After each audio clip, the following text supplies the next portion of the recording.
Let's get Lazical, Lazical. We're gonna get Lazical all day. Remember in the 1970s when Olivia Newton-John had a very big hit called Let's Get Physical, Physical. Well, today, 30 or 40 years later, I'm sad to say that the latter-day version is Let's Get Lazical. What the heck is Lazical? Well, Lazical is a wordplay on physical, of course, spelled Lazical. And you also might say that it's a combination of lazy and calorie, meaning that people who are lazy don't really burn up an appropriate or adequate number of calories.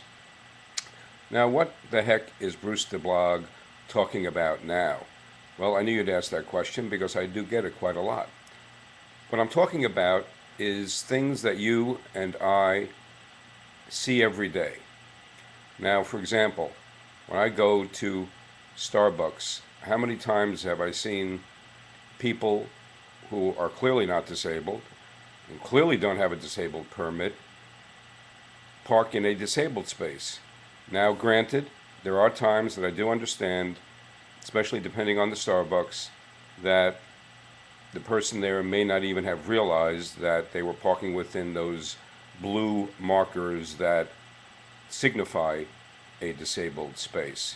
Other times, it's just because they are lazical instead of being physical.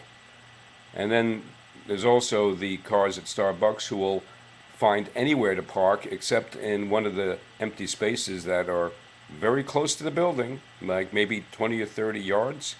And so they'll park on the side of the building, they'll park in the driveway, so that if two cars are passing each other going in and out of the driveway, these people will leave their car there for whatever reason, I don't know, and make it impossible for two other cars to pass each other for ingress and egress.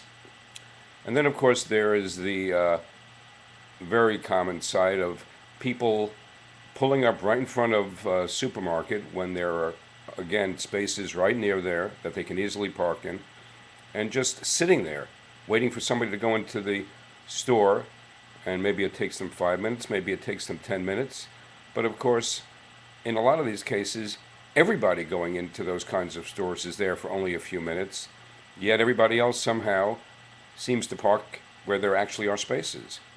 So these are all examples of people who are incredibly lazical, and it's bad enough that they're doing themselves a disservice and avoiding any kind of exercise that they can.